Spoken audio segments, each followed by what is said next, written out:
Olha, Célio, eu vou começar a filmar, pode ser? A gente fica. Tu já estás aí tudo de janota, pá, com um casaquinho e tal. Fixe? Tranquilo da vida? Sim, sim, sim. Estás bem? Sim, É, na boa, nada tenso? nada tenso. Descontraído? Descontraído. Então vá. Vamos lá a isto. Roda o genérico, como diz o outro.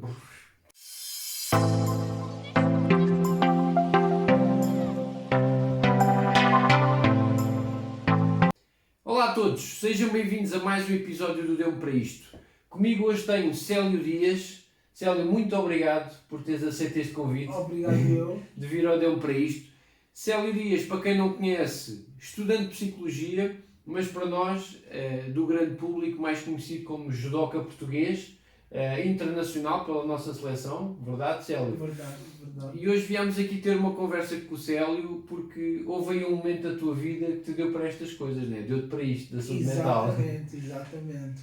Acho que é um tema fundamental e que necessita de ser debatido. Eu expus publicamente a minha situação com esse intuito para combater o estigma, para desativar estereótipos e precisamente este trabalho que tu fazes e o trabalho que eu faço e o trabalho que outras comunidades fazem é de extrema importância para que o estigma seja combatido e a pessoa doente mental seja cada vez mais vista como uma pessoa válida, como um ser humano, com direitos a serem respeitados e perfeitamente integrados na sociedade. Claro. Isso é uma excelente introdução, Célio. Como é que estas questões da saúde mental apareceram na tua vida? Ok, então eu fui sempre uma pessoa considerável saudável, seja lá o que é que isso Seja, queira, né? queira dizer, até aos 23 anos de idade, até aos Jogos Olímpicos. Foi o momento em que eu tive o meu primeiro surto psicótico. E os Jogos Olímpicos de 2016. E 16. Ok. Tinhas feito a preparação toda? É isso? Tinha feito a preparação toda olímpica, mas o que aconteceu foi que eu não estava preparado para perder. Eu, na minha cabeça, eu ia ser campeão olímpico ou ia trazer uma medalha para Portugal. E já sentias isso ao longo da preparação? Para quem não entende muito destas questões, uma preparação para os Jogos Olímpicos não começa no ano anterior. Há toda uma preparação prévia, não é? E a minha começou desde os 13 anos, que foi quando eu iniciei a modalidade, e desde cedo comecei a obter grandes resultados a nível nacional e internacional. E isso fez de mim uma das promessas do judo português. Evidentemente que isso acalentou todas as minhas esperanças de me tornar um atleta olímpico, e assim aconteceu. Foi uma dádiva do universo, uma dádiva de Deus, também um grande trabalho teu. Com um grande trabalho meu, evidentemente, mas acho que nisto também o fator sorte também é extremamente importante nos atletas de alta competição, a nível de lesões, claro, sobretudo. E após os Jogos Olímpicos tive um momento em que eu bloqueei as minhas emoções e não tive a capacidade de aceitar o momento. E isso, quando nós bloqueamos as emoções e não sabemos aproveitar e não sabemos viver a nossa vida mental e o nosso estado emocional, é reprimirmos emoções. E bloquearmos tudo o que se passa no nosso subconsciente. E foi isso que foi-te acontecendo ao longo da preparação? Sim, sem dúvida. E chegou aquele momento então que já tinhas sido apurado para os Jogos Olímpicos, estava tudo uma preparação toda feita, pelo menos a nível físico, a nível mental, tu sentias que estavas num certo desequilíbrio já na altura? Ou... Pode-se dizer que sim, porque estava com alguns conflitos com a direção da anterior, porque não concordava com algumas medidas que estavam a ser proclamadas e estavam a ser e às quais os atletas estavam a ser submetidos. Competia com sentimentos de raiva, de zanga, de revolta, com sangue nos olhos, como dizem os brasileiros. E isso mesmo no judo e em qualquer, se calhar, a atividade vossa do desporto e a nível de luta não é isso que se pretende, não é? Não, sem dúvida que não. Combati com os valores errados, não. Ah, foi dos poucos momentos da minha carreira que eu senti que não absorvi todo o conhecimento e toda a Uhum. filosofia que o judo traz para nós, e sem dúvida que foi um momento de grande aprendizagem. Ok.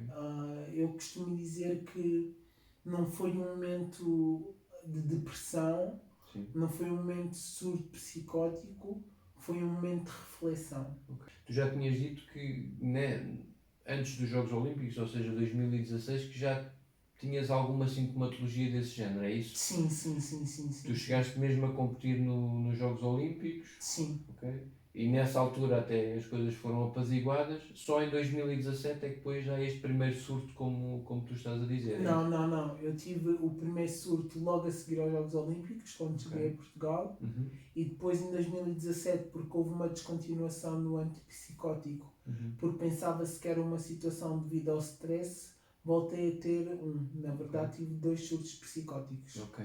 E consegues, se calhar assim, em palavras simples, descrever o que é que sentiste nesses momentos, não é? Daquilo que tu te recordas? Sim, eu senti uma grande euforia, não tinha qualquer vontade de comer, nem de estar com as outras pessoas. O meu raciocínio estava super rápido. Uhum. Eu tenho uma expressão e escrevi uma letra de uma música a propósito disso, a dizer que eu sentia que tinha o universo dentro da minha cabeça, Uhum. a nível por uma questão metafórica que o universo está sempre em expansão, não é? Sim. E eu sentia que cada ideia que eu tinha, cada projeto que floria na minha cabeça era algo que eu de facto ia concretizar. E essas ideias iam surgindo em catadupa, não é? Sim. Era quase como andares em modo supersónico. Exatamente. E depois quem é que, na altura, não sei se foste tu ou alguém que te sinalizou e disse, olha, estás aqui a precisar de alguma ajuda, Célio. Não, na verdade em 2017 escrevi uma série de textos no Facebook Uhum. a dirigir-me a entidades específicas e a pessoas específicas, e a comunidade no Facebook percebeu que eu não estava bem. Ok. E a minha família foi a primeira a alertar a polícia, porque eu estava no Porto, mas só que eles não sabiam do meu paradeiro. E então alertaram a polícia do Porto. A polícia do Porto, através da minha entrada no Facebook, conseguiu descobrir onde é que eu estava Uhum. e levou-me para o hospital psiquiátrico. Ok. E desde esse momento o resto é história. Estive internado, com medicação, a controlar os sintomas. Ok. E Estava a pensar se obviamente quiseres abordar esse assunto, como é que foi essa experiência de estar num hospital psiquiátrico, se a expectativa que tu tinhas de alguma maneira de tudo aquilo que nós, cidadãos, digamos, cidadãos comuns que nunca passaram por essa realidade têm, como é que foi encarar a realidade de estar verdadeiramente num hospital psiquiátrico? eu já tinha estado em 2016, mas só que em 2016 eu não tinha criado grande empatia Uhum. com os outros utentes do hospital psiquiátrico, mas desta vez foi mais intenso porque eu empatizei com muitas das pessoas que estavam lá. Uhum. E eu sentia o meu sofrimento e sentia o sofrimento das outras pessoas. Ok. Que estavam a tentar, nas suas deambulações, na medida daquilo que lhes era possível, tentar resolver aquilo que tinham em mãos. Uhum. Que era a doença mental, que eram os sintomas, que eram os pensamentos desordenados, que eram a falta de afeto em muitos casos, porque havia lá doentes que estavam internados há bastante tempo, há meses, e tudo isso contribuiu para que eu, de alguma forma, eu acredito que quando nós sofremos, de alguma forma somos humanizados, Ok. porque temos a capacidade de empatizar com as outras pessoas. Eu acredito que a doença mental, eu tenho uma doença mental, mas eu não sou a doença mental. És o Célio Sim, que tem uma doença mental. exatamente. Ok. E que isto veio reforçar toda a força do meu caráter.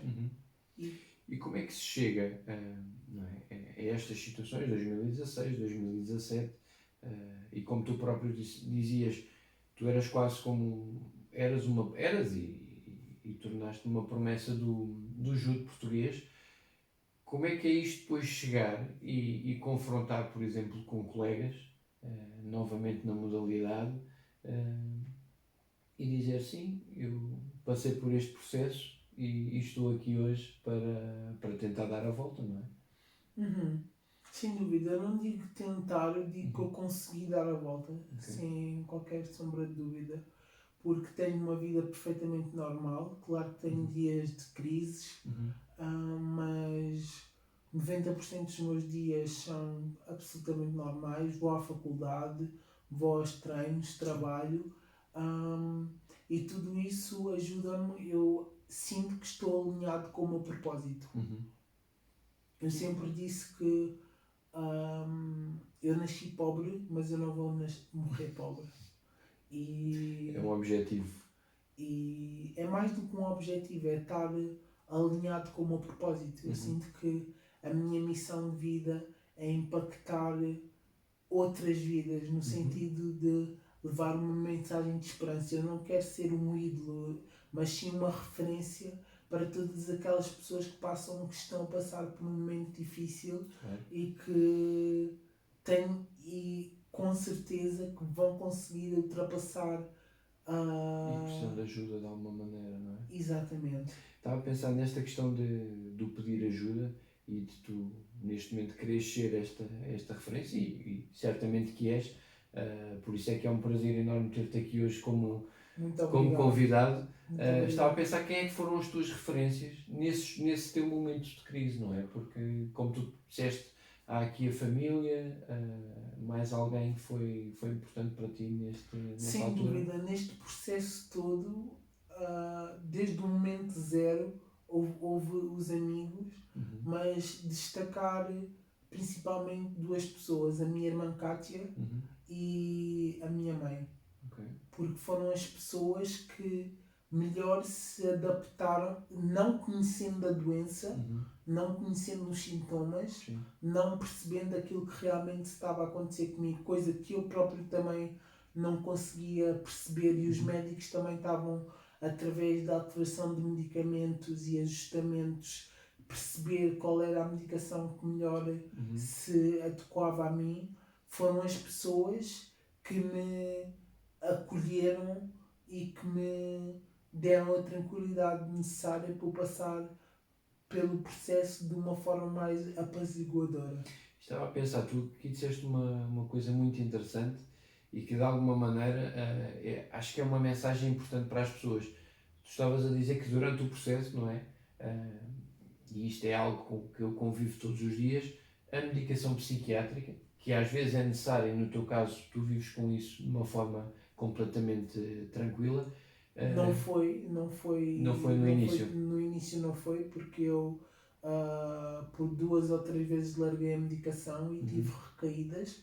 E o conselho que eu dou para todas as pessoas a quem esta nossa conversa vai chegar é que não deixem de tomar a medicação, porque a medicação é absolutamente fundamental. Sim. E mesmo pelos efeitos colaterais que possam ter, os benefícios que têm são muito, muito, muito superiores e muito mais benéficos relativamente aos danos, vamos chamar-lhes assim, que a medicação, aos efeitos secundários que a medicação possa causar. E tu disseste aqui uma coisa muito importante, que é, ao contrário de um paracetamol para a dor de cabeça, a medicação psiquiátrica demora o seu tempo Demora o e, seu tempo a e atuar. necessita de alguns acertos que às vezes as pessoas não estão muito despertas, não é? Querem resultados logo no dia ou na hora e isto dura se calhar algumas semanas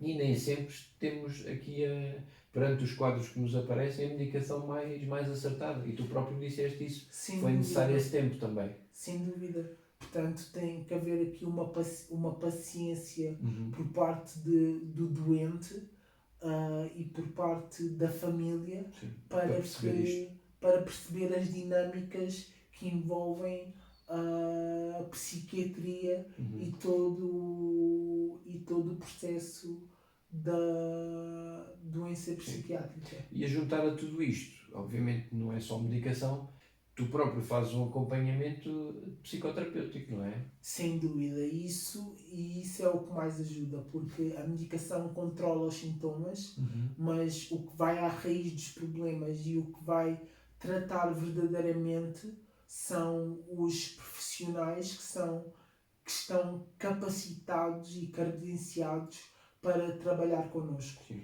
E nesta medida eu considero-me um sortudo, porque os enfermeiros do Hospital Garcia de Horta são fantásticos. E Um grande abraço para eles. Se esta conversa chegar até eles, quero agradecer principalmente à enfermeira Marisa e à enfermeira Vânia, porque são absolutamente incríveis, incansáveis, sempre disponíveis para esclarecer dúvidas, sempre disponíveis para tratar das minhas questões, dos meus problemas, das minhas ansiedades. Havia momentos em que eu estava a ouvir as vozes e pedia para ser contido à cama, e elas davam-me sempre a confiança de que não era preciso, que eu era capaz de controlar as vozes, e sem dúvida que isso foi um grande voto de confiança. Voltando aqui um bocadinho atrás, tenho acompanhamento psicológico da doutora Inês Vigário uma vez por semana, que é fundamental, em que trabalhamos pequenas estratégias, agora que eu estou a integrar uma vida funcional, pequenas estratégias de gestão de tempo, gestão de tarefas, gestão de priorização temporal, que é de extrema importância, porque eu não posso submeter a grandes níveis de stress. Por outro lado, sou acompanhado pela doutora Isabel Ribeiro, que é a minha psiquiatra, que é excelente no trabalho que faz, que tem uma abordagem psicoterapêutica, e é absolutamente fundamental para o meu bem-estar psíquico, psicológico e emocional. Como profissional de enfermagem que sou, estava-te a ouvir falar e a pensar que em poucas palavras tu consegues transmitir a quem está lá em casa que o nosso trabalho é muito mais do que dar medicamentos, e às vezes há muito esta ideia que o enfermeiro no internamento de psiquiatria está lá literalmente só para dar medicação, e tu estavas a falar de duas colegas, não é? Que tiveram um trabalho excelente contigo e que é muito mais do que essas contenções e essas imagens que nós vemos às vezes nos filmes, não é? Sem dúvida, sem dúvida. O trabalho dos enfermeiros é multitasking. Eu tive a oportunidade, vou dar pequenos exemplos de estar com os pensamentos e as enfermeiras dizerem: olha, então ocupa-te aqui com um sudoku. Ou enfermeira Marisa, enfermeira Vânia, preciso de conversar porque não me estou a sentir bem. Em vez de tomar o SOS, vamos conversar. E é todo este trabalho de prevenção, e todo não é? este trabalho para evitar a toma da medicação que não é necessária. Ou seja, o SOS. Tentar retardar ao máximo a toma para que nós próprios comecemos a desenvolver mecanismos internos para lidar com a doença. Porque eu todos os dias tenho que lidar com a doença. E cada vez mais sinto que tenho controlo sobre aquilo que me aconteceu. E outra mensagem importante que eu queria passar lá para casa é que tudo o que nos acontece é porque de alguma forma nós atraímos isso para nós. E não vale a pena vitimizarmos, chorarmos, culparmos as pessoas, culparmos a vida, culparmos quem quer que seja. Nós somos os responsáveis pela nossa vida. Nós temos a vida nas nossas mãos. Temos que a agarrar com todas as forças e, independentemente do momento em que estamos, do local em que estamos, das pessoas que estamos, pelas quais estamos rodeadas, podemos sempre contribuir e fazer com que o nosso futuro seja diferente e o seu futuro, o meu futuro, o futuro do André começa agora. Eu acho que não podíamos terminar da melhor maneira. Se a mensagem que eu te posso dar, Célio, é que eu acho que tu todos os dias estás num verdadeiro combate de judo pela tua própria vida, pela tua própria felicidade, e como tu próprio disseste, a responsabilidade passa muito por cada um de nós. Fazemos este próprio processo, temos responsabilidades inerentes à nossa vida, e eu acho que tu agarraste isso de uma maneira muito, muito brava e muito inteligente ao mesmo tempo. Deste aqui o exemplo que tu não és a doença mental que está no Célio, és o Célio que neste momento precisa de ajuda para dar aqui a volta a esta sintomatologia e como tu próprio definiste, a tua doença mental. Para além disto, o Célio toma medicação, como já referiu, é um ser e uma pessoa completamente funcionante, está a fazer o seu curso, está a fazer os seus treinos, faz o seu dia-a-dia normal. Portanto, temos aqui um exemplo e eu acho que tu és um verdadeiro exemplo para qualquer pessoa lá em casa, Célio. Por isso, muito obrigado. As expectativas eram grandes de entrevistar o Célio e certamente não foram defraudadas. Meu caro, muito obrigado. Quanto a nós, voltamos num próximo episódio, brevemente com um novo convidado. Até lá, fiquem bem. Obrigado pelo convite, André. Está feito. Espetáculo.